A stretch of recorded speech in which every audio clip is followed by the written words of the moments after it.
हेडलाईन्सचे प्रायोजक आहे NBC bearings, लांब पळण्यासाठी। अजित पवारांच्या राष्ट्रवादीचा पहिला उमेदवार जाहीर। रायगडमधून सुनील तटकरे निवडणूक लढवणार, तर आम्हाला समाधानकारक जागा मिळणार असल्याचा अजित पवारांचा दावा। बारामतीच्या जागेबाबत काही काळ सस्पेन्स ठेवतो, मात्र तुमच्या मनातीलच नाव समोर येईल। सुनेत्रा पवारांच्या उमेदवारीबाबत अजित पवारांचं विधान। सुनेत्रा पवारांनी शरद पवार गटाला डिवचलं। श्रीकृष्णाच्या विरोधात सारी भावकी होती, पण जिंकला तो कृष्णच। सुनेत्रा पवारांची फेसबुक पोस्ट चर्चेत। अजितदादांनी लोकांना दुखावलंय, सुळेंनी काहीही काम केलं नाही। अँटी पवार मतदान निर्णायक ठरेल। शिवतारेंची पवार विरोधी भूमिका कायम।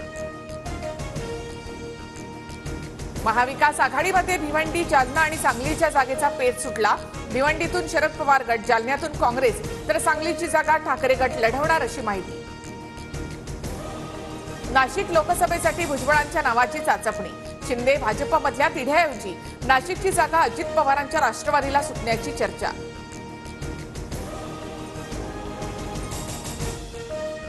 भुजबळ कुटुंब जागेसाठी आग्रही नाही। नाशिकच्या चर्चांवर भुजबळांची प्रतिक्रिया। मात्र शिंदे गटा इतक्या जागा आम्हाला मिळाव्यात, भुजबळांचा पुनरुच्चार। शिंदे गटाच्या आमदार खासदारांची वर्षावर आज महत्वाची बैठक। लोकसभेच्या मतदारसंघाचा आढावा घेणार। सूत्रांची माहिती, आमदार बच्चू कडू सुद्धा बैठकीला उपस्थित राहण्याची शक्यता। रावेर लोकसभेमध्ये रक्षा खडसे शरद पवारांच्या समर्थकांना सोबत घेऊन प्रचार करतात। भाजप कार्यकर्त्यांची रक्षा खडसेंसोबतच बाचाबाची। कोर बैठकीमधला व्हिडिओ व्हायरल, तर कोर कमिटीमधला व्हिडिओ बाहेर कसा येतो, रक्षा खडसेंचा सवाल। पक्षश्रेष्ठींनी दखल घेऊन कारवाई करण्याची रक्षा खडसेंची मागणी। शिवाजीराव आढळराव पाटलांचा अजित पवार गटामध्ये प्रवेश। खासदार अमोल कोल्हेंच्या विरोधात घड्याळाच्या चिन्हावर आढळराव पाटील शिरूरमधून लढणार।